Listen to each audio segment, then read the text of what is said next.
and it like didn't land at all. And I was just like, okay, I need to like move on from this quickly. Like, I need to get a refill real quick. Yeah, Just move on. yeah, I need to switch the group up. I can't be right here right now. I do have some flare-ups in traffic. It's so good. I love that. Cool, dude. Well, let's dive in a little bit here. Yeah, jump in. One of the favorite things that I like to do when I tell people about how we met was the story that brought us together. So we can do a little back and forth here, but you definitely started off on how this all went down.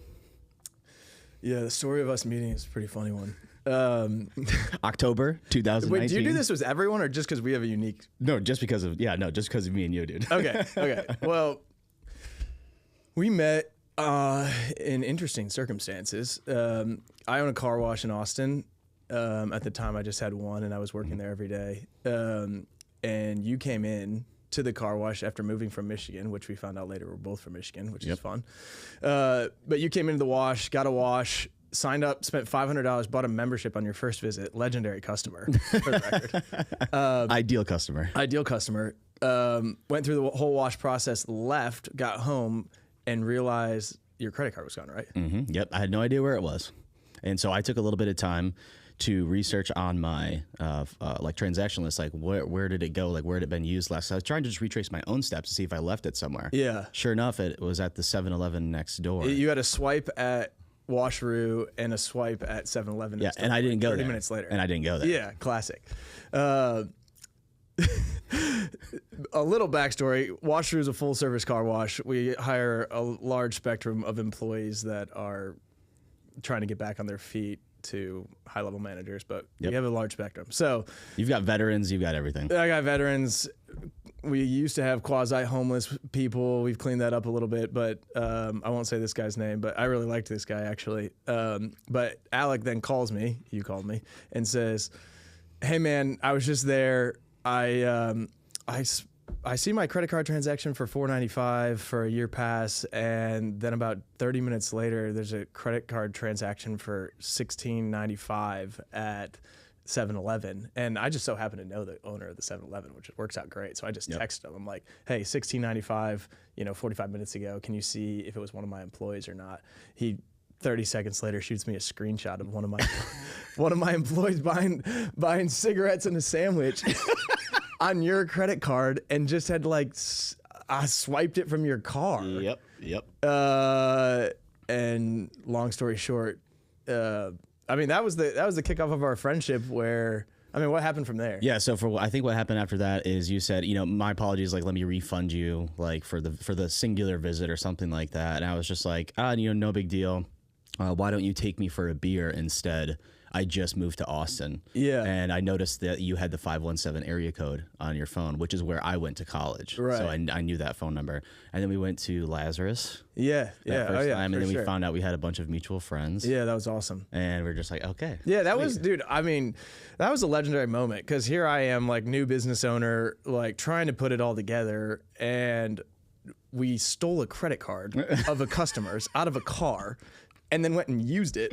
And I was like, dude, let me pay you $16.95, or you can have the cigarettes and sandwich, whatever you prefer.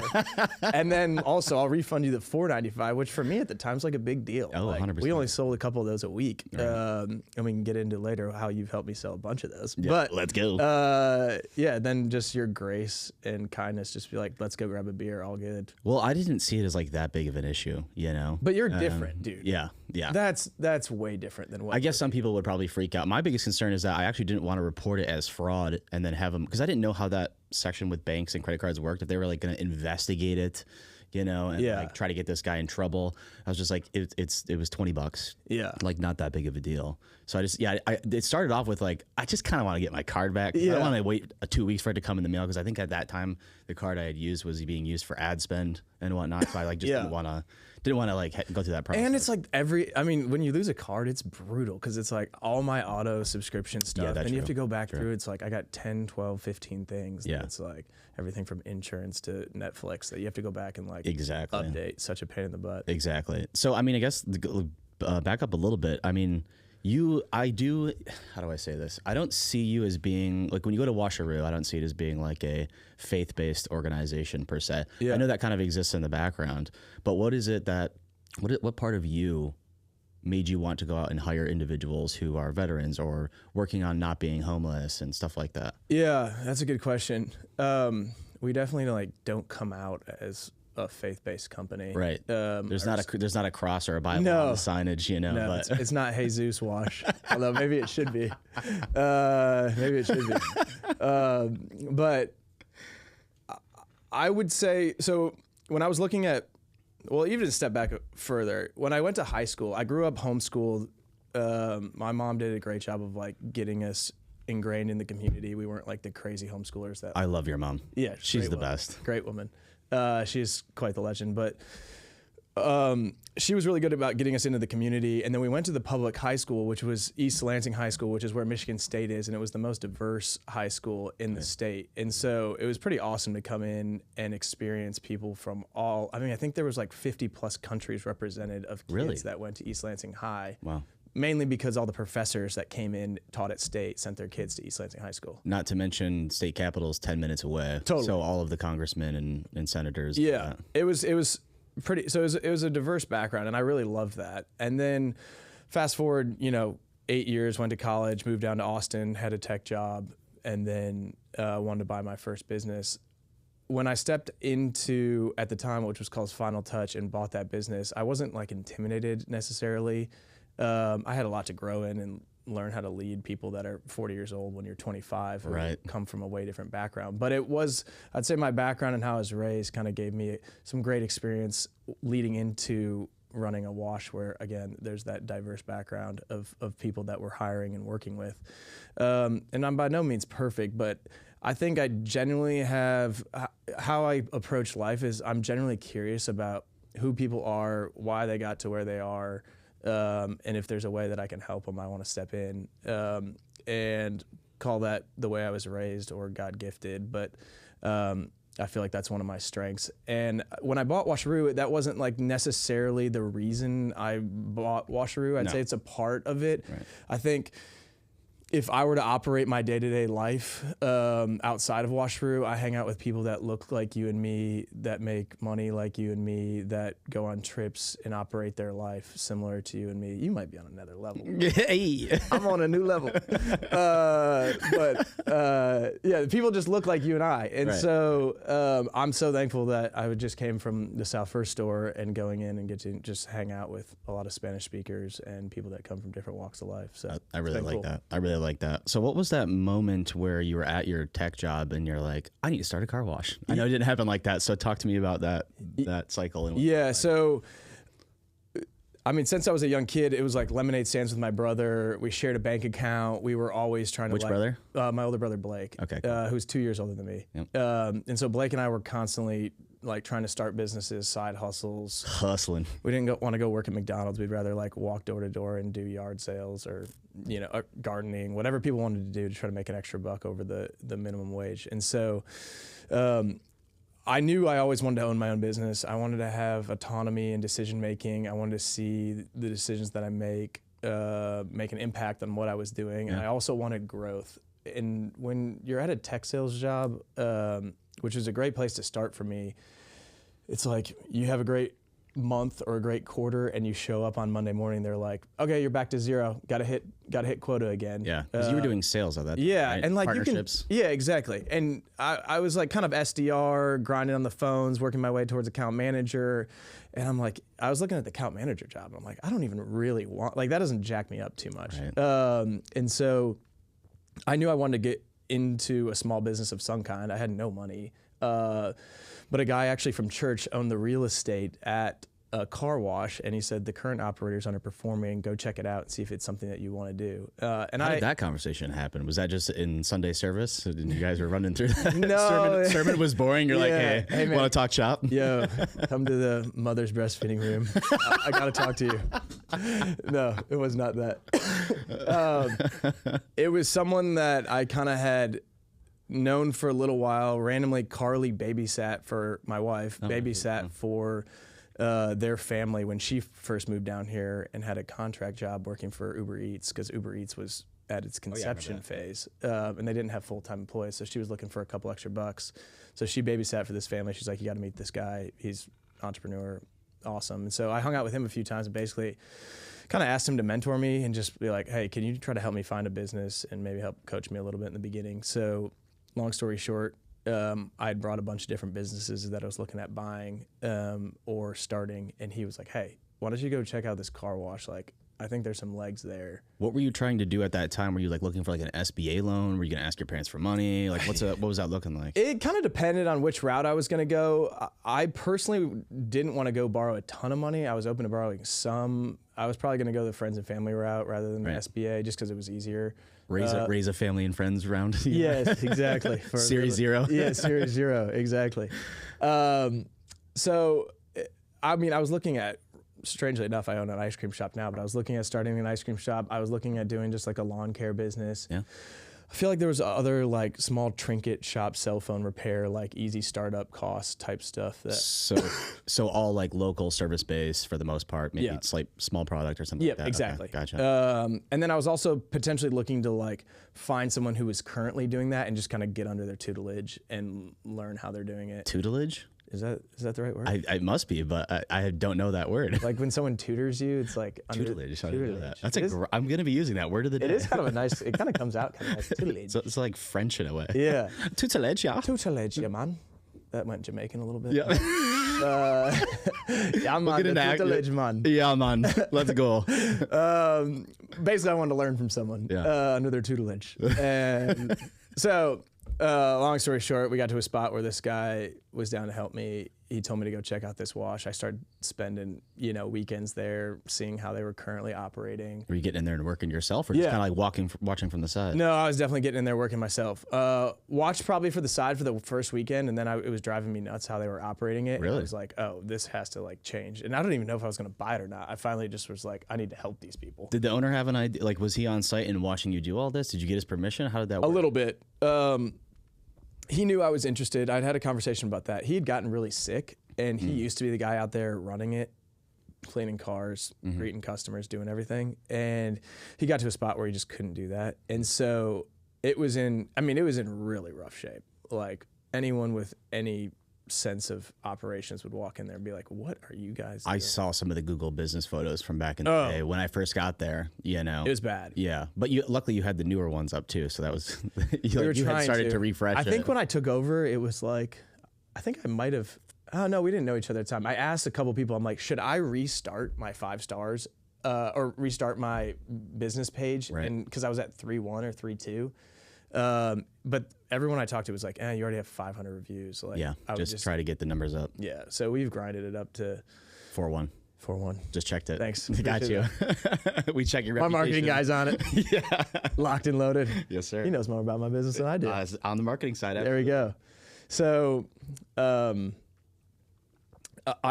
quickly just like couldn't handle watching it anymore and seeing customers wait an hour and a half to get their car washed. So I just jumped in, and about 4 or 5 weeks later bought the business. So no shit. Now we're here. And then did you use the capital entirely from the partners that had recommended it, or did you have to dip into your own pocket to make that happen? What did that look like? What were the ratio rather? Yeah, so I didn't buy the real estate. I just bought the business from the guy. Okay. And he was one of those people that like had no books, took a lot of cash. No one was really on payroll. Excuse me. And so it was tough to value. But basically I went and hung out there, saw how they operated, and then I drove around to every other car wash in town that was doing full service and talked to whoever I could that seemed like they knew what was going on. Yep. Usually it was the person that greeted you when you pulled in. I'd have a conversation with them, or the GM manager on site. I'd try to find them and just talk to them. You're doing some market research. Market research, boots on the ground market research. And I tried to get an idea of like average revenue per car. And I was like, okay, if I know the current wash that I'm looking at buying is doing $27 a car, but all these other guys are somehow surpassing $50 a car. Yeah. I can probably get there, but I'll buy the business as if it's, I'll buy the business in its current state, which is not a ton of revenue on 27 a car, and they're doing 50 cars a day. But I think I can get it to here. And basically, I just kind of threw a number at the guy. He seemed like generally happy with it. It was 75 grand. Which is nothing. You're kidding. Nothing. What a steal. 75 G's. That was but I wasn't equipment, like. But there's no quote, real equipment. It's all was- hand wash. So it's yeah. like hoses and mitts. We've since upgraded some stuff, but there's a big vacuum and some like detail machines that are worth not much. So it's like, grand tops, like. I mean, yeah, $4 or $5 grand worth of equipment, maybe. Yeah. And then a terrible operation with horrible employees. It's Yeah. like, what am I actually buying? I'm buying the opportunity to try to start. You were buying the Google reviews. That's pretty much I was what buying the you're- 3.1 Google reviews. Because I often tell my clients, and I'm sure you've heard this, every review that you get is worth $1,000 in advertising. Yeah. So you basically got a great deal on the Google Yes, reviews. exactly. Well, I'd feel better if it was actually like 4 or 5 rather than 3.1. Yeah. I bought a lot of 1 stars and 2 stars in there too. But when it was that cheap, I'd only been working for like a year and a half. And so we did a little sweat equity for me. I brought 35 to the table. I think my business partner brought 35 to the table.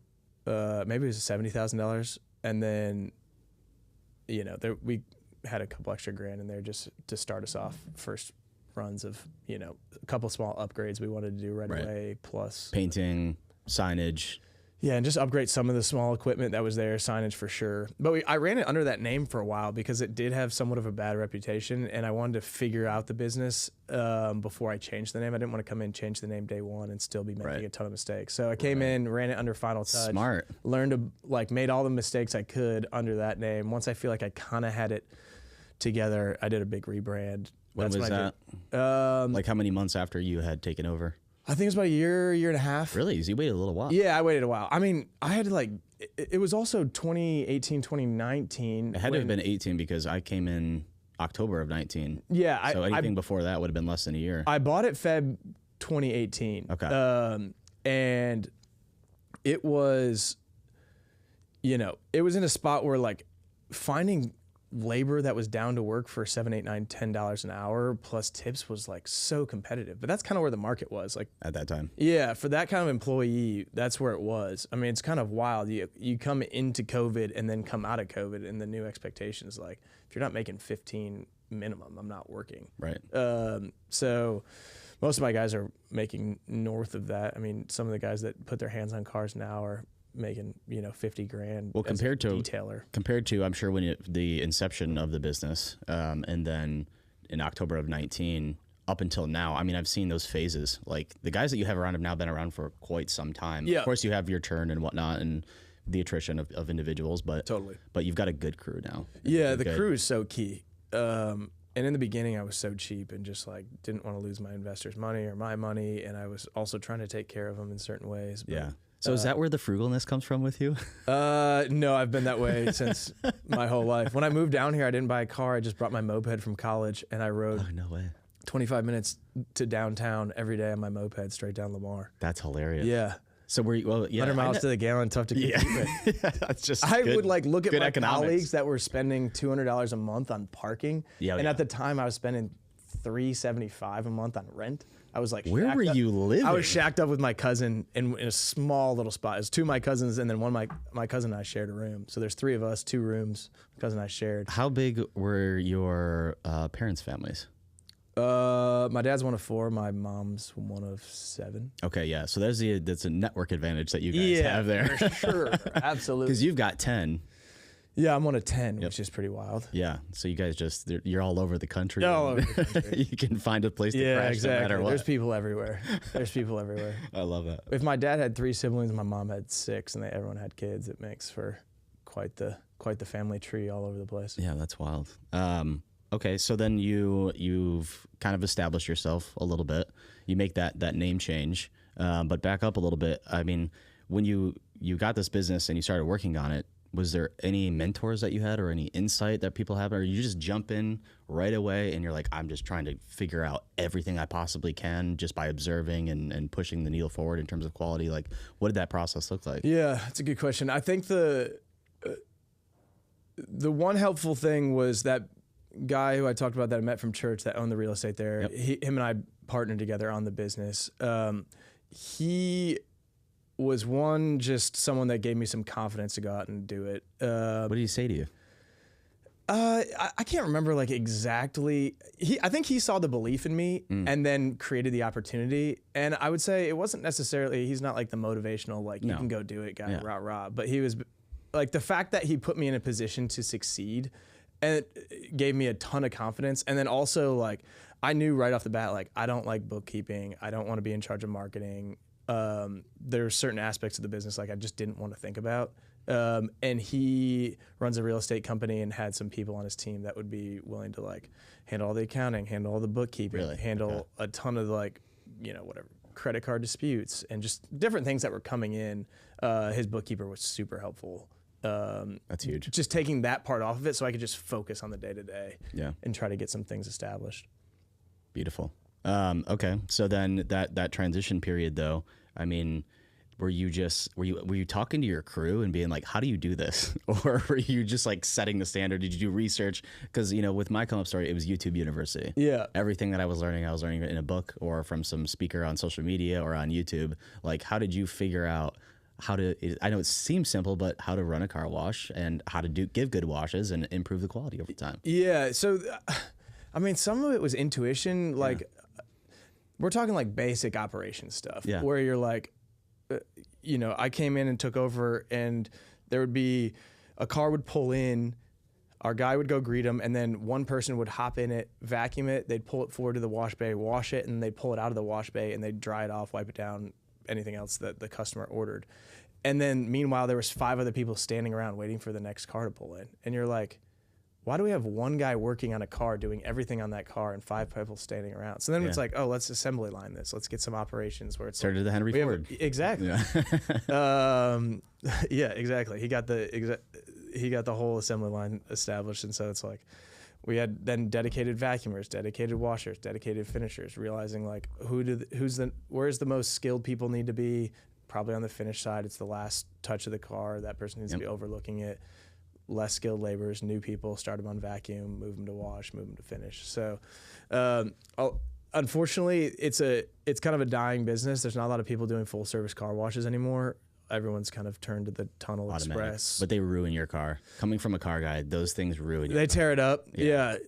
I mean, still go to them. Just come get a wax from me every once in a while to protect your paint because it's getting pretty beat up. Or just come to me all the time. Yeah. Or just don't worry about the scratches. Or just don't worry about the scratches. Just come to wash for you, get a nice little hand wash. Yeah. So a lot of it was just kind of feeling your way through it and figuring it out as you go. There was one car wash in town. I always think like go steal ideas from people. That's 100%. You don't have to reinvent the wheel. No, yeah. It's so funny in school. They're always like, you can't cheat. Yeah, well, one, that's a joke. Cheated my whole way through. JK, mom, thanks for paying for college. They were always like, how are you going to differentiate yourself? Like, how are you going to separate yourself from other people? And you just go, my mug. Yeah, exactly. But really, like, you just need to do good work, and I don't need to have like this crazy, oh, we have this certain scent we put in cars. It's like, or we, you know, have a certain type of like branding or thing we do when everyone pulls in. When someone pulls in, it's not like the whole car wash stops and says, welcome. Yeah. They do like a clap, they sing for you like exactly. you're in like in an old-fashioned restaurant. So we just wanted to like clean cars fast as we could, get people in and out. People care about their time. So get cars in and out as quickly as they can, and then fair rate, but we're going to charge people because we're doing something they don't want to do. It's a service. And then ultimately put ourselves in good locations where there's car counts driving up and down all day. And so you've got that at your locations. Yeah. I mean, we're going to piss some customers off. Every business piss some customers off, but for the most part, we have new customers coming every single month. And since I signed up with Creators Collective, the amount of new customers pulling in every day is just absurd. Love the plug, dude. Love the plug.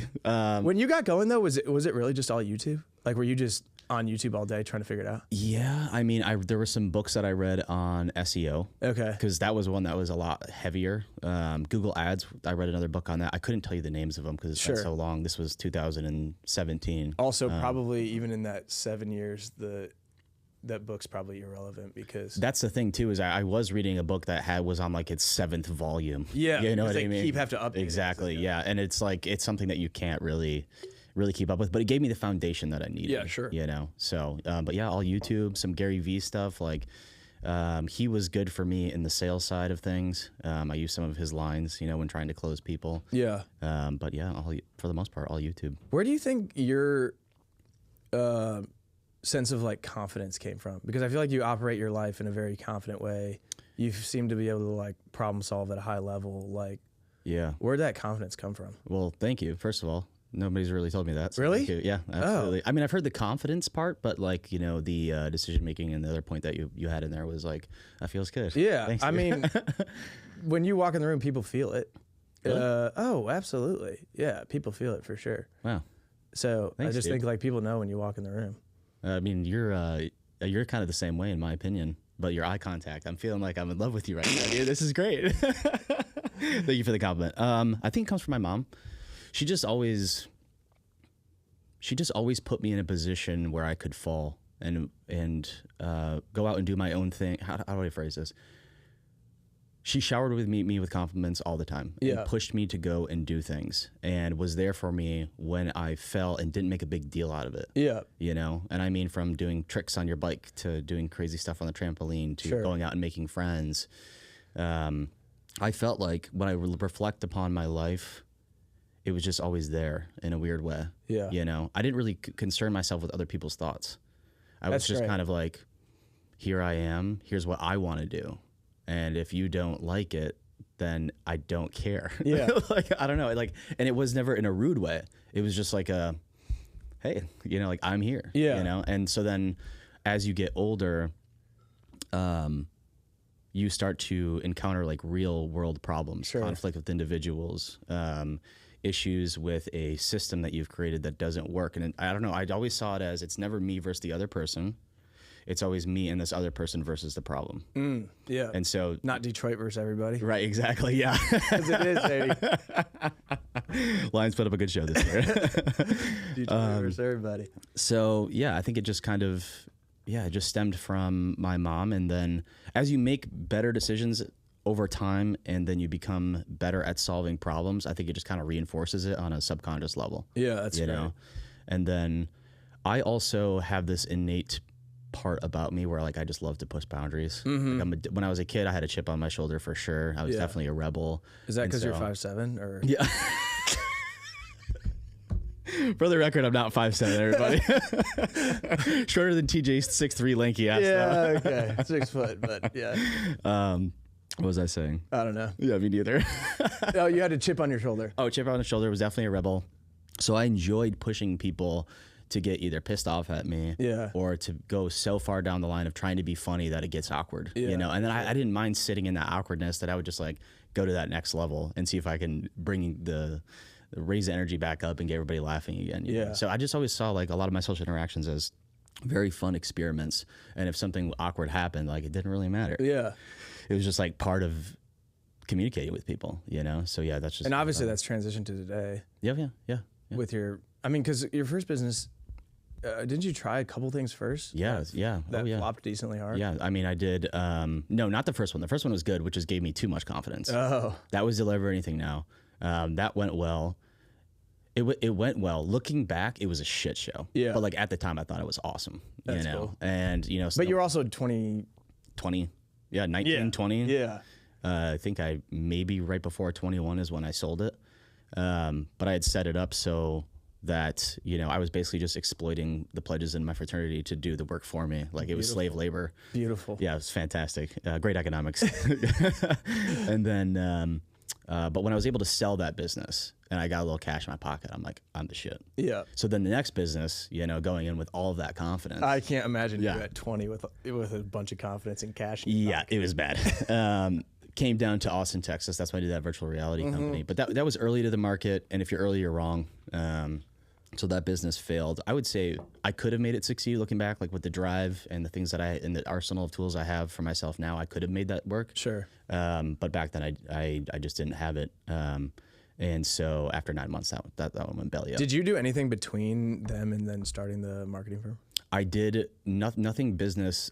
Between virtual reality and the marketing firm? No. Between that and creators? No, I had come home. The girlfriend at the time, now wife, came down to Austin for Valentine's Day, February of 2017. Okay. I was sitting at dinner with her and I'm like, I don't want to do this anymore. like, I'm done. And that's when she was just like, okay, well, what do you want to do? I'm like, can you take me home? She's just like, yeah, sure. Because she had flown down here, and we went back to the house afterwards, started packing up, and left the next morning. Oh, snap. Yep. We were just like, I'm done. I just wasn't vibing with my co-founder at the time. And there was some extenuating circumstances that just, I wasn't involved. I didn't like it anymore. And I didn't see it going anywhere. And honestly, one of the things was that I had thought about is I'm not going to be able to afford the things that I want if I keep going down this route. Sure. And I was like pretty driven, but went back up to Michigan, lived with my mom for 1 month, literally sat in her basement, drank wine and played video games for 30 days straight. Got sick for some reason. Can't imagine why. Yeah. All the wine and pizza, you know.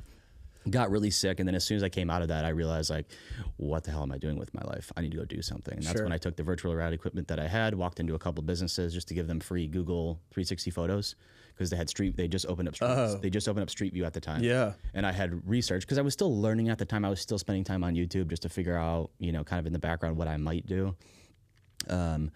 I noticed that Google Street View was giving more traffic to businesses that had their Google My Business with the interior 360 photos. So I'm like, I'm just going to go help some people. Yeah, sure. First place I walked into was a pizza and sub shop that had been in business for 47 years, but was about to go out. And that you'd been eating for the last 30 days? Yeah, exactly. But she's a 63-year-old woman, needed help. And so I basically like said, well, here's everything that I think you should do if you want to actually make this your retirement vehicle and stop working every day. And she's like, great, website, SEO, Google Ads, all this other stuff. I don't know how to do any of that. Yeah. And I'm just like, I could do it for you. And she's like, great, how much is that going to cost? And I'm like, $3,000. Just like no idea what's happening. Did you have any idea if that was even remotely in the ballpark? I had no idea. I had no idea. And the agreement was that, okay, she'll do that. So what she'll do is pay me $250 a week is what she agreed upon. That's great. To get to that $3,000. And I was just like, okay, that sounds fantastic. And then she was just like, but this is my last $3,000. Don't tell my husband. And I was just like, Lord. okay, all right, I got this. Walked out of there, and then went and showed my mom the check, and she's like, I'm so proud of you. Yeah. You know? So that was like a little confidence boost there, like, all right, I'm getting my mojo back. And then after that, I started knocking on doors and bringing more people into the fold. Yeah, that's so awesome. Yeah, it was good. I like the stories of the entrepreneur that's not afraid to just like walk into a group of businesses and just say, how can I help? Yeah. Like, well, here's the thing though. At that time, well, for that first one, it was easy because there wasn't a reason for me to sell her on anything. Sure. You know, like, so it was a very low pressure situation. When I was actually doing Deliver Anything Now, I had actually had a few moments with interaction with business owners that had scarred me and actually made me, for the first time in my life, nervous to like get involved in business. like what was scarring about it? So there was the one that really stood out to me, the very first one, because then all of a sudden, many of them happened within like 3 months after this first one. But there was a client of mine who was my first client actually for Deliver Anything Now. It was Spencer's Kitchen was the name of it. And he was like a bar, but delivered some really good like Middle Eastern food. Okay. And he was 3 months behind on his payments for me. And so I walked in on terrible timing and looking back at it, but I walked in on St. Patty's Day when he's booked to the nines. The whole restaurant is filled up, the bar restaurant. And I walked up to him and I'm just like about to make a delivery for him. And so I'm picking up. So I'm like, hey man, you're 3 months behind. Like, I need you to pay something like today. And he was just like, oh, you want me to pay you? You're my employee. And he just started like yelling at me. And I'm just like, yo, I'm just looking for like some sort of payment because you're 3 months behind. And this is getting this is getting insane. Oh yeah, totally. Because he was thousands of dollars at the time, which was a lot to the business. We were only maybe generating like $100K a year. Yeah. You know? And so he's just like, come back to the office right now. If you want your check, then we're done. And I'm just like, all right, just give me the money. I'll have less deliveries today. I can go drink with my friends. Like, fine, whatever. But then he brought me in there and he just chewed my ass out, like yelling at me for a solid 5 minutes, telling me I'm a piece of shit, I'm worthless. Like, you know, I've done terrible with deliveries, despite the fact we helped grow his business like 2x at that time. Yeah. 10x. Let's just say 10x. It was 10x. The guy was rolling in cash. And then he was sitting out there and he's paying me and all this in cash and just like throwing it out as he's yelling at me. I take it, I count it, I grab it on the way out. And he's like, fuck you, you're never going to amount to anything. And I was just like, holy shit. I walked out of the back and I actually cried. Oh, yeah. I cried. Yeah. I was just like, oh my God, like I just got ripped into it. And so he was a Chaldean guy, and one of the business partners, or one of the businesses just around the corner was Firehouse Subs that we were working for as well. And he was behind on payments as well. So I let that one slide for a few more weeks. But then finally went into him, and then like he was yelling at me too, and he's just like, you can take me to court, I'm not paying you shit. Oh, jeez. And so then I actually had to go to court, and that was like a whole thing. And Oh, so you took him to court? I took him to small claims court, absolutely. First time doing that, I had to figure out the court system. That's probably a good experience. Yeah. I mean, just to learn it, not a good experience to get through it was terrible, but it was so funny watching him. He was like a very verbose, like, you know, straightforward. Normal conversation, he's yelling at you. Yeah. You know, and then the Firestone guy? Yeah, the Firehouse guy. Yep. Firehouse, yeah. And then walking into court though, very humble, like very like, hey, Alec, how are you doing? Like, so good to see you. I'm just classic. Like pay your money, dude. You know, pay your debts, dude. Yeah. But yeah, so from those, it scarred me so that when I was going through the virtual reality company and in the Startup Creators Collective, every time that I would go into a business, I'd have to go start like a sales meeting, I would have a small panic attack. Oh yeah. Every time. Like I would black out for the first 15 seconds. Just like, that PTSD of exactly. what happened with those absolutely. guys. So yeah. But I just said I knew it was going to be there and I knew it was going to happen, but I was just like, I don't care. Like, I just have to get over this. Like, it's exposure therapy. Like, sure. I've just got to go through it. And you would have seen me for the first 2 years of being in business and having to do all these cold calls, cold walk-ins, and sales meetings. I would walk out of there. I would layer up my shirts on the inside because I would just be sweating, like down to my down to my first fat roll, like almost to the waist. I would be sweating, dude. Yeah, so you'd layer up on a couple? Yes, absolutely. And then on the way there, I would even be sweating. So I'd be putting like my shirt out the window, you know, to like try and cool it off, you know, because I was just like, it was such an adrenaline rush and like just gut reaction to this. And so I just exposed myself to it and just said, there's no excuses. And so that ultimately helped as well to like build that confidence and get back to where I needed to be and get back to who I was as a person. Because even just jumping in the ring when you're not confident, like you will grow. Right. Yep. That's exactly like for right. sure. You might get your ass handed to you, but you're going to learn a lot coming out of it. You're going to learn a lot. I remember one time it was early in the car wash.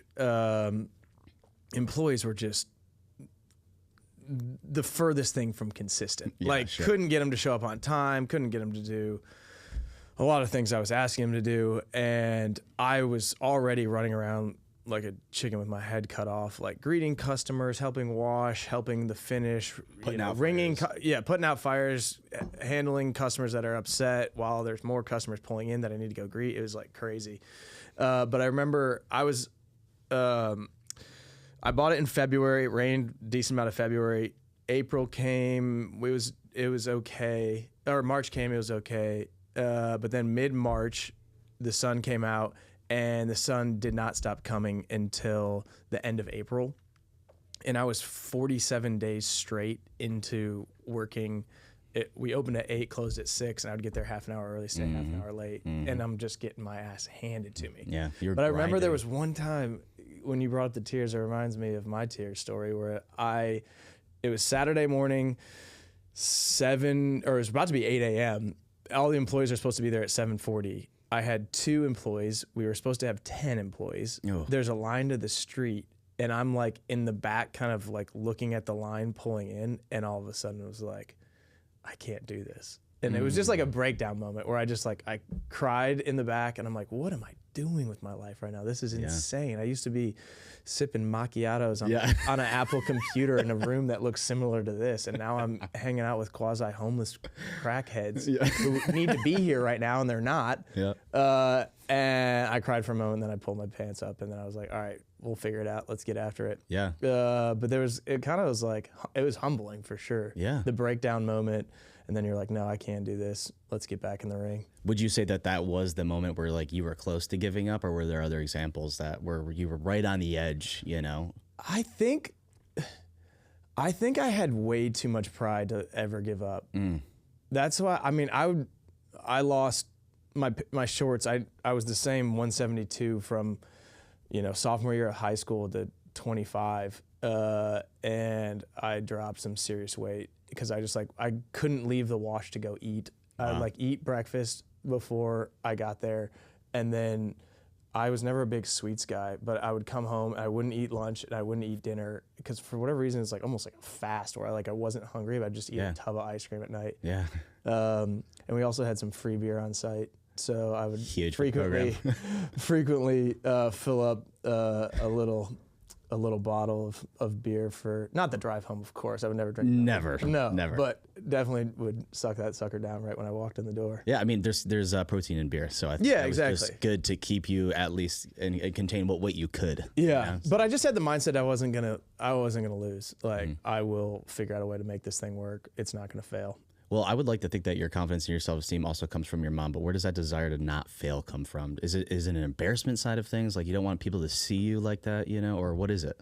There's some of that for sure. Like you hate to tell your friends I started a business and 6 months later say I quit the business. Like that's never fun. No.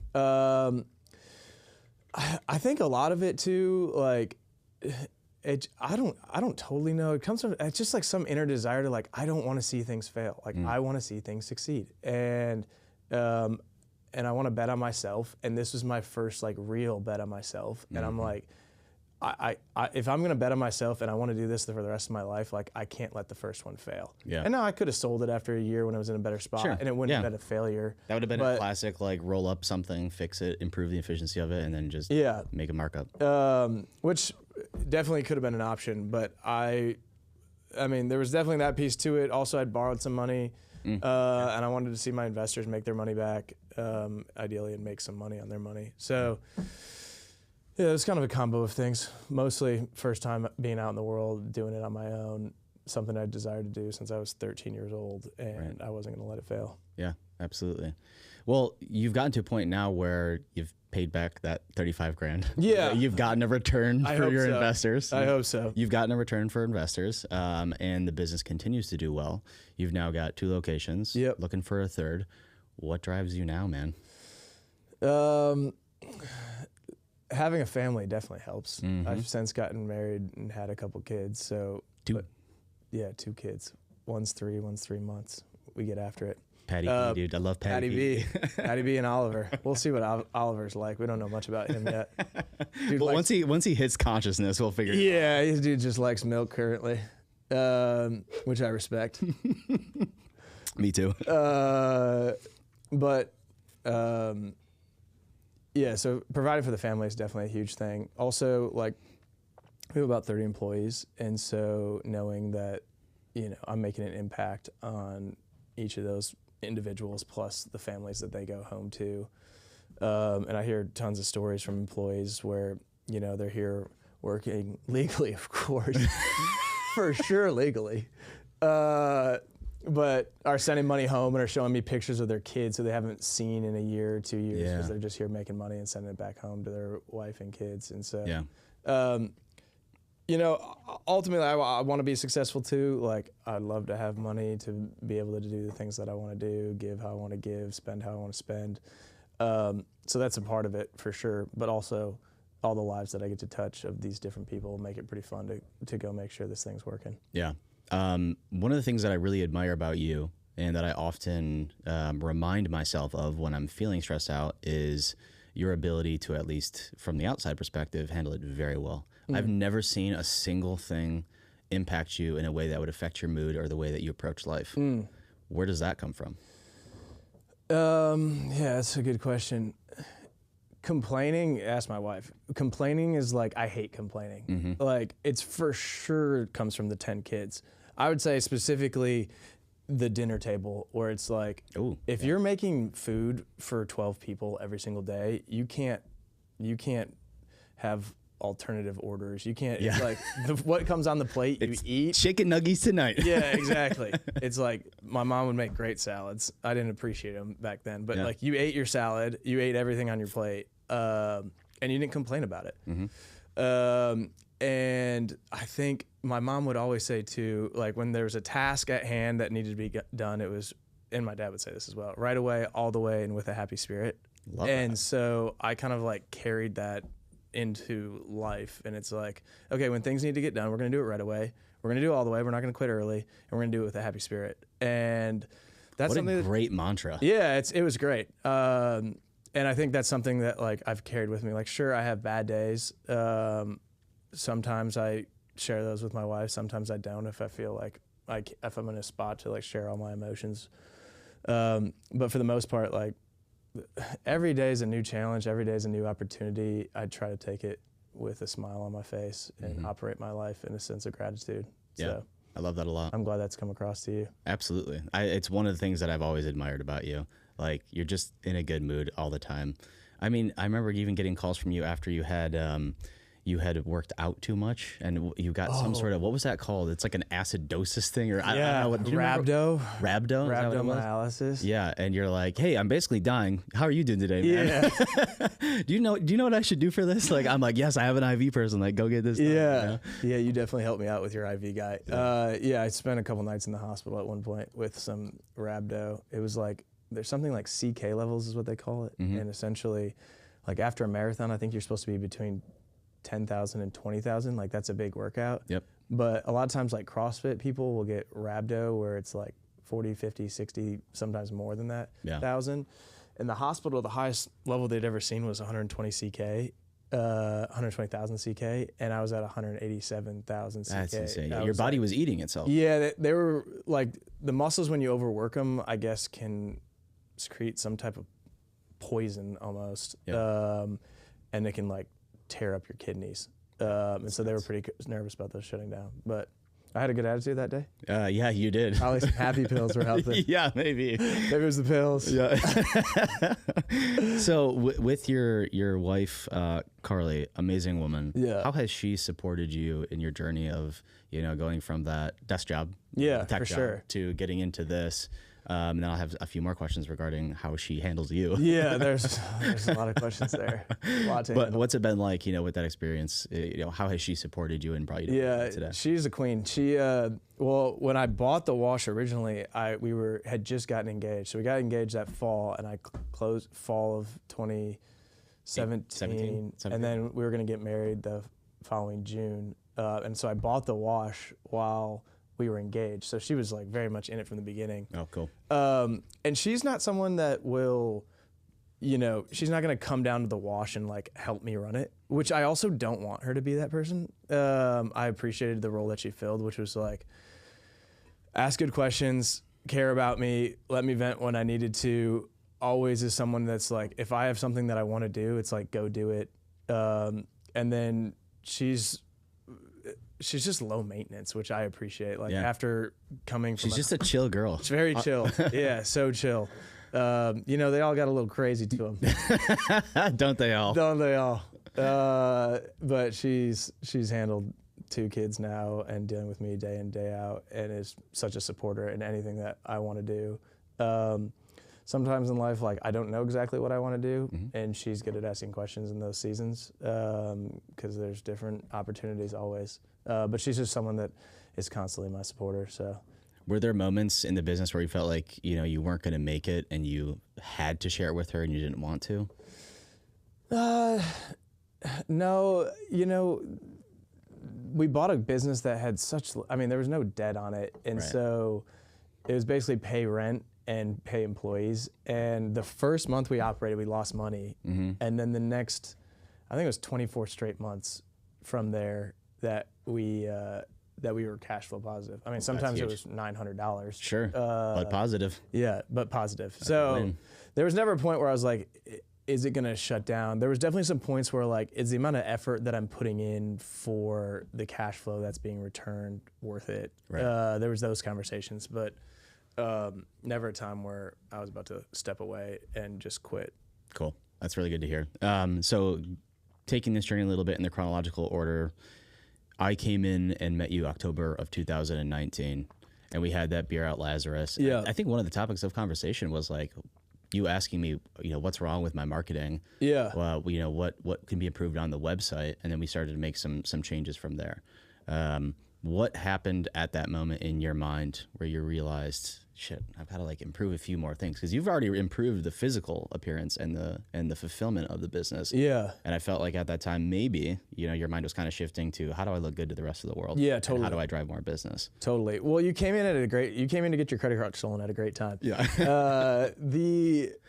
It was at a spot where I was starting to transition, where I established some cash flow, got it to a spot where it could support a manager, so I didn't have to run the day-to-day and touch every single car that was coming in.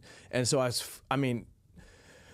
for right or wrong reasons, I probably took too long to get it there, but I bought such a raw business. It took me a year and a half to really get the thing under control. And so I was finally at a spot where I could actually think about the business. And it's like most of the time, like, yes, I wanted cars to pull in, but there were so many pulling in. I was just like overwhelmed. But we finally got to a spot where it's like, okay, how do we drive? We got a process now. How do we drive more cars in here?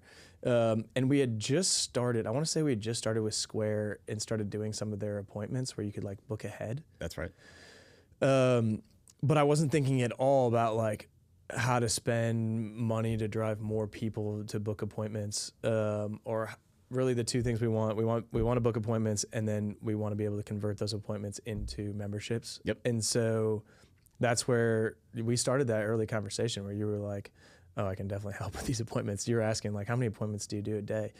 I was like 5 a week, maybe. Yeah. You know, it was that raw. Yeah. I mean, my website was a joke. It wasn't ideal, but I saw the potential that you guys had. Yeah, for sure. And you saw that we had like a decent product. We just need to get this in front of more people. Yeah.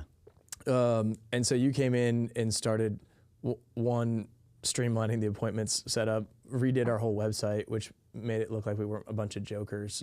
The way we differentiate ourselves a little bit is being a hand wash. Now there's some other people doing that in town, but it's that was a big one at the time for sure. The personal touch. So it's like, you know, in your question asking, you were asking kind of like what makes you different.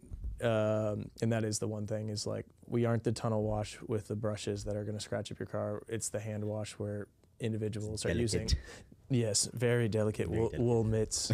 They clean every crevice of that beauty inside and out. We love getting under the door jams. Yes, we're big door jam people. Big door jam people. So yeah, you were just asking good questions, and then I don't know how you do it so quickly, but just whipped up a website. It was like a week probably. Yeah. Yeah. Whipped up a website that reflected a lot of our core values, and then also like arranged it in a way that like we were trying to drive bookings, and so made it easy for people to book. Yeah. And then hooked up to Google too. I think Google My Business. Yeah. We put up the appointments in there. Yeah, that was awesome. Because then when you went to our Google page, it said book an appointment, and we were getting tons of traction. I never had that before. Yeah. And you set up the same thing on Facebook and Instagram, which we didn't get we still don't get as much traffic there. Google, when people are looking for washes, they're on Google most of the time. And so people booked straight there, and the success on the booking side of things was pretty wild. Yeah, I remember you sending me screenshots and be like, yo, like, look at this. A question I always ask you is because whenever I call, I'm like, how's business? You're like, oh, signed up a couple of new clients, and I always ask you like, how are you going to service all this? And finally, you got to ask me that back when I sent you the screenshot of all the bookings. You're like, how are you going to service all this? Bro, I'm back to work. I just stepped away from this business. Yeah, now you're right now back I'm back in it. Yeah, right back in it. Yeah, that was awesome. It really was wild. It was like, doof, doof, doof, doof. Yeah, I remember as you sent. Yeah, I remember the screenshot like to the T. You know, seeing it in that Square like appointment manager. Yeah. Or was it Square? Or did we have you on Acuity? No, I think it was Square. Yeah, it was Square. Yeah, and I just back to back, and I was just. Well, what was interesting is we would put like rough ballpark times that it would take to fulfill the detail that you were getting. Yep. But on Square, if you put an hour and a half on there, then it'll block it out for an hour and a half so no one else could book. Yeah. And so, which wasn't a problem when you're getting 5 bookings a week. It doesn't really matter if people aren't trying to layer on top of each other. But then we had to take the time down from an hour and a half down to 15 minutes because there was multiple times where like 4 people were trying to book in an hour, and we'd have we'd be stacked. Yeah. Yeah. Stacks on stacks on stacks. Stacks on racks on racks. That's awesome, dude. So was there when you first opened up this first wash, you had the confidence, like you're just jumping in, and you were not going to let it fail. You had too much pride. Yeah. You know, and you like to see things to completion. Why on God's green earth, after that massive headache and all that learning, did you just like, you know what? Let's do it again. Let's open up another one. Well, it's funny. You know, what took me, and I guess I didn't really know this when I bought it, but I mean, after you've run a business, you have so much more confidence. Before, you know, if a problem comes up, I'd take a 5-minute stab at it and then fire it off to my manager and be like, I don't know how to do this. Like, what do you recommend? But when it's you you're the backstop. Like no one else really to ask questions to after you outside of your network, but like you have to come up with a solution. You know, you're forced to do that day in and day out. And when you're forced to do that day in and day out, you just get better at it. And you get way more confident at solving problems. And nothing really rattles me too much. I mean, we've had some wild stuff. We've had homeless people who set a fire on a cold night in the building, burned down half the building. I got all these calls from the fire department one night. That was a little rattling. We've been operating, you know, one day and all of a sudden 3 state troopers roll up and just handcuff one of my guys in the back and take him off. And you're like, okay, that's a little interesting. Hey boys, back to work. Hey, George is no longer with us, but we got 12 cars here that we need to process back on it. Let's go. We can talk about it after.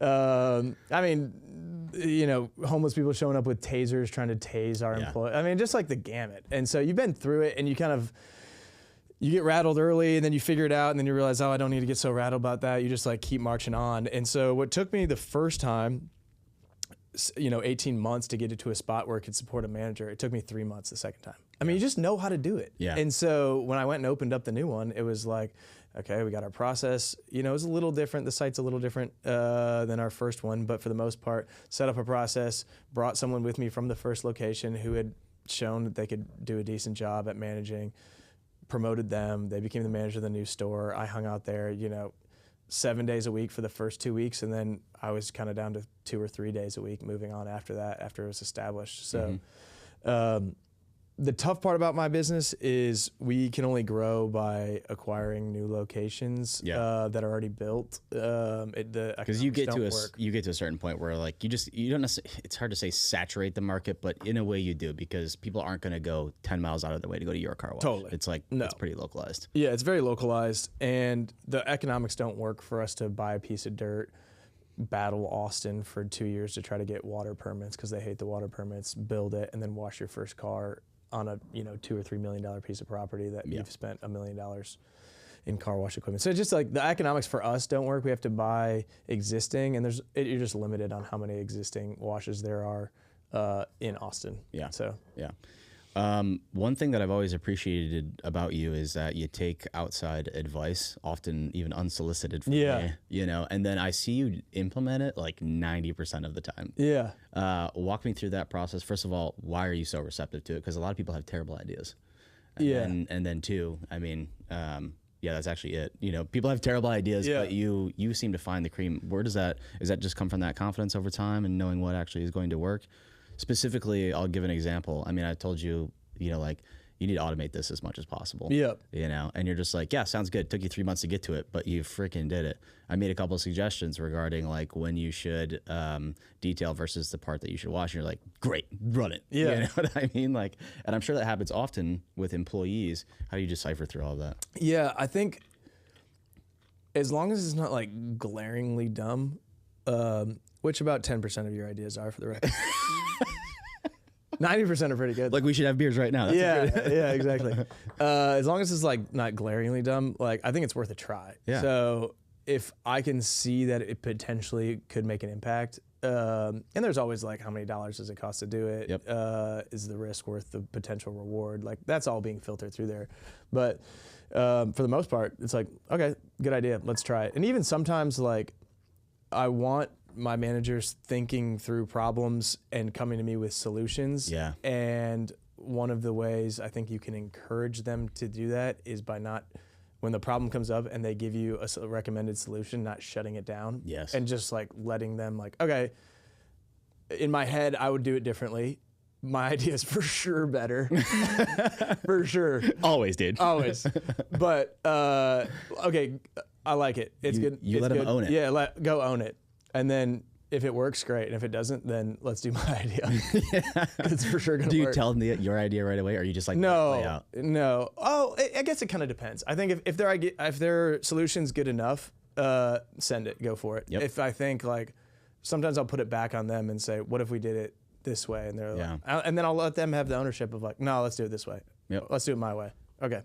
Either way, I'm fine with it. Yeah. But I feel like that also just generate some ownership for people where Absolutely. they have a little bit more buy-in if they're the ones making the decisions and seeing the ramifications of it. Yeah, you create an entrepreneur, somebody who's can see the inefficiencies inside of the business, and look to improve it and kind of, feel like Never they can heard own that word. Entrepreneur? Entrepreneur, I like that. Yeah, no, it's a good one because I actively look for those people who are in my leadership roles within the business because they could never have that innate capability like me and you do where they can go out and start a business on their own. Yeah. They can often see a business, identify the problems and inefficiencies in it, and then create little solutions inside of it. That Dude, those people are gold. They're the best. Yeah, keep 100%, them around. 100%. I incentivize those individuals a lot. Yeah. Like solve this problem, here's 10 grand. Yeah. You know what I mean? It's like anything you can do. I've heard of entrepreneur, but not entrepreneur. Entrepreneur? That's someone that wants to be an entrepreneur, but like never pulls trigs. Like it's always on Instagram, like, ha ha, we out here hustling today. Exactly. Or just the good buddy that's like, hey, I got this idea, and he says that every single time you see him, and you're like, dude, just go try something. Yeah, and they never do anything. The entrepreneurs of the world. Yeah, we don't want those. So we got entrepreneur, we got tutelage. Tutelage. What other words are we gonna do? Let's find out. What are the words we're gonna teach each other today? So I've got one question here that I've kind of been waiting to ask you. XRP, for sure. XRP. Send it to the moon, dude. Yeah, you're welcome for that financial advice. I owe you. That's going to pay for Patty's college. Yeah, exactly. It actually will. I know. We're on pace. We're on pace. We're on pace to pay for college and a lot more. It'll hit $10 for sure. So for sure, it's gonna be. We're gonna be chilling there. What was the most single, if you can identify one, the most single pivotal decision that you made that turned Washeroo into a more scalable and very successful business? Yeah,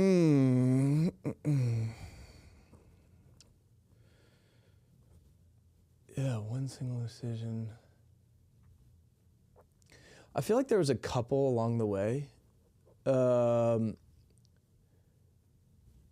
there's like the day in, day out kind of operations of the business where you can make little tweaks and it improves the business.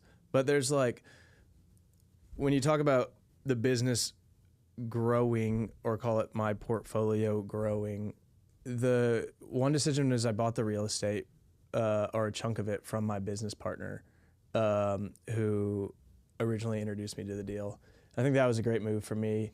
It was never like he was going to kick me out as a tenant, but it just allowed me to get some real estate under my belt in a town that is booming, or had been booming. So that was great. And I think there was another decision that wasn't like it was more of a mental decision than a physical change that we made, and that was, it's okay for a customer to have a bad experience.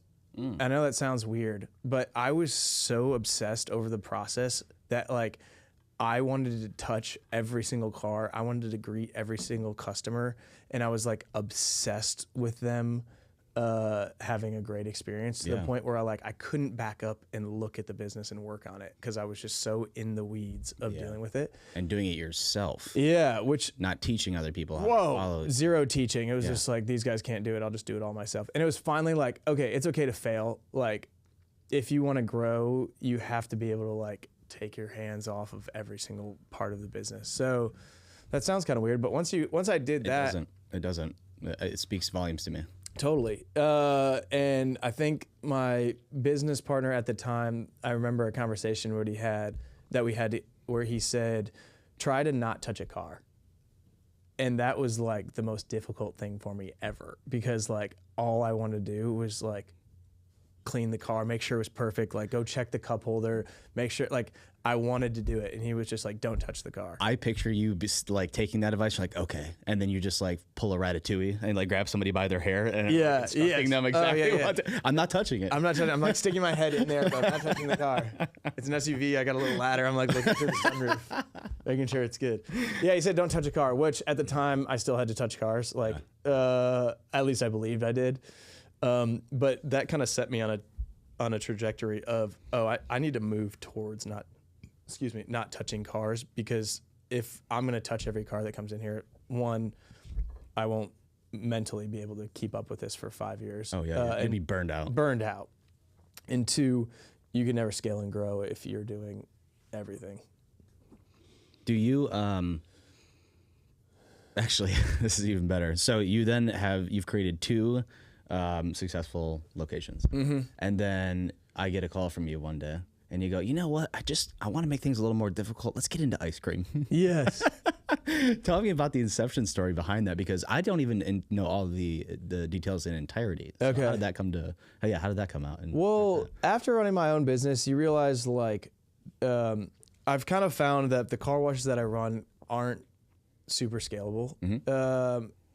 Just because I'm buying existing and there's only so much out there, and I don't want to travel, so I only want to buy in town, and so it's limited. And side note, you've been looking for yet another location, and it's been realistically, what, a year and a half? I've been looking? Yeah. Oh, 3 years probably. 3 years? Really? Yeah. Oh, gosh. I mean, it's like I talk to all the operators in town. They all know when they're going to sell. They're going to call me, but it's just a matter of time. Yeah. But a lot of them are, 60, 65, bought these things 20 years ago, are looking to retire. Yeah. They've already retired from their main job, and they're probably going to transition out of the car wash soon. So we'll hang around the hoop. We'll get a rebound soon. Let's get it. But one of kind of my passions has become helping the entrepreneur become the entrepreneur. And I've just loved the journey for myself of creating the wash as it is today, and I'd love to help other people do it. And I'd been kind of meeting and somewhat mentoring a guy who's a couple years behind me in his entrepreneurial journey, where he was working in tech, similar story to me, wanted to get out and run his own business. And then I also had a friend who's my next door neighbor that owned an ice cream business where he works in the oil and gas business, but this was like his business partner's kind of project that he loved. And they quickly realized after opening it that they couldn't keep running it and they needed to focus on making real money in oil and gas. And so I kind of connected them together, and I told the young, hungry entrepreneur that this would be a good opportunity, and he just asked me to partner with him on it. And there were some things that I feel like I could bring to the table early, kind of how I took the car wash from, the first one took me a year and a half to get set up and running to 3 months on the second one. I thought there were some things I was looking at with this ice cream business that, like, hey, we can kind of expedite the how long it would take to get it to a spot where it was like cash flowing at a higher rate and get it to a spot where it could scale. And so I partnered with a guy named Mac, and Mac and I run an ice cream shop together, and he's a killer, and we're pretty excited to try to grow locations for that. We have one, and this is what I told him in the beginning. I'm like, we have to get this one to a spot where it's cash flowing well, or else there's no point in opening up a second one. Yep. Like, what are you going to open up 2 failing businesses? Yeah.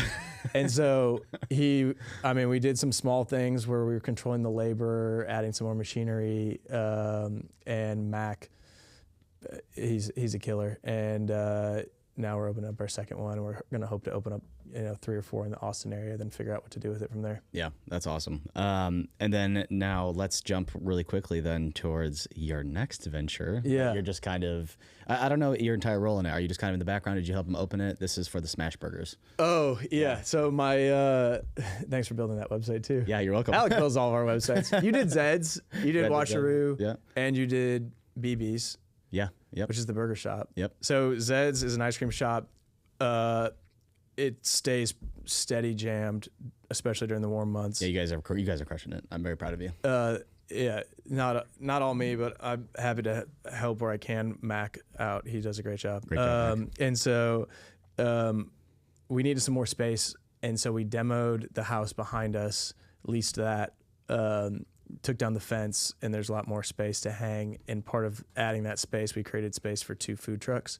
And so, again, part of my wanting to help these entrepreneurs become entrepreneurs was my brother-in-law, Ezra, really wanted to start a business. And so he's still working his finance job. This is kind of a side hustle, small thing to start, but who knows? We'll see what happens with it. But he opened up a food truck called BB's, Briley's Burgers, named after my sister. I love that. And we've been operating for like 6 months at the Zed's ice cream location. It's been pretty fun. So I'm excited to see, as weather gets better, kind of what that business can do this year. Yeah. Out of all of these businesses that you have, or that you have your foot in some way, shape, or form, what do you think are like the core values or beliefs that allow all of them to be successful? Oh man, because they all do well. Yeah, I'm so bad at I'm not great at setting up like core values. Here's our mission and value statement. I probably should do some of that. I don't operate my life that way, so I haven't been great at that. But I think the one core thing is like just belief. Mm-hmm. It's like, if we believe we can do it, we can do it. What is your core belief? Belief. My core belief is belief. I just think like I like giving people the opportunity to go make it happen. And I feel that way we have a guy that's running the washeroo right now named JT, and he's a killer. And Love JT. I'm excited to see what he can do this year, kind of running the business. And I'll be helping him along the way. But I believe he can operate and execute at a high level. I believe Matt can do the same thing. And I think Ezra can do the same thing. So I think one of the core values then is just finding good people. I mean, yeah, for sure. Find good people that believe in themselves. Yeah. And you guys can bring your dream together. For sure. And I think the whole, I think Gary Vee talks about like quick to hire, quick to fire idea. Like you could go through a handful. I mean, again, it took me a year and a half for the first wash where I was working there every single day, which looking back doesn't sound like a long time, but when you're in it for 18 months, like, dude, that is like long time. That's years. And you don't really see an out. You're kind of like, dude, am I going to be doing this? Like, how? I don't even have time to go look for someone else like to run this thing. How do I do this? And we've rotated through a handful of managers, but we're in a great spot right now with all the stores. And I think both JT running Washeroo, Mac running Zeds, and Ezra running BBs, they've all hired great managers. Again, there's always going to be transition, but for the most part, we have a great team. And we're excited to see how those individuals and the businesses can grow. I have a question for you then, because I see the biggest thing that really motivates you, and we were kind of touching on this earlier, is this desire to help other people and to bring them to the same levels of confidence and pride that you have. Yeah. If profit wasn't a factor, what would you be doing in life? Probably something similar to what I'm doing. Yeah. Not the washes, not the businesses per se, but maybe the mentor stuff? Or do you mean all of the businesses? No, I think I mean the businesses too. Like, I operate these businesses. I think I could go make a lot more money doing other things. Sure. Like, truly. Yeah. But I love being able to, and did I say this earlier? I was like, if, I would end up hanging out with people like you and me all day. And I love being able to hang out with, I go to Washeroo, and people are from all over South America, Central America. Grew up on the coast of what is it? What's the new coast? Coast of America? Oh, the Gulf of America. They grew up on the Gulf of America fishing. Now they're, but I think like it forces me to be in an environment with people that need some tutelage. But no, people that like I can generally benefit from, and hopefully they benefit from me. Like when I hear their stories and I'm impacted by their hard work and how they operate their lives, I think it's encouraging to me, and it kind of keeps me in the mix of, we're not all just rich people trying to chase the next dollar. Like there's real life happening in all these people's lives, and I love being able to be a part of it. And I think if I wasn't running the businesses, I would try to go do that. I try to go do that in my day-to-day life, whether it's like picking up strangers or helping in certain communities or trying to get involved with those type of people. This might be a hard question, but from all of this and the name of the podcast that I've decided to go with actually is Scaling with Purpose. Scaling with Purpose. What does that mean to you?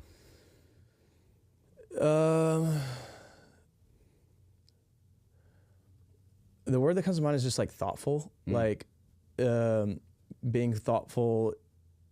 Well, one, as you try to scale, like making sure you're making good decisions. Don't be afraid to take some leaps, but be as thoughtful as you can as you make those leaps, and make sure you've done all your research and you've asked all the right questions to the right people. So being thoughtful in that, and then also being thoughtful of the people that it's going to impact. I think what's, sometimes I've wrestled with is like, oh, if I'm just trying to scale my business, I'm doing it all for me, and I'm just trying to get more rich. Like, no, dude, no one can move up in your business like they should unless you're scaling. If you're opening up new stores, you're bringing someone from your current store, promoting them, bringing you know, hiring all these new people who then have the opportunity to move up. Like if you're not scaling, things become pretty stagnant. Yeah. And so as you scale, you're just creating all these opportunities, not only for them, but for yourself, like new challenges, hopefully new whips.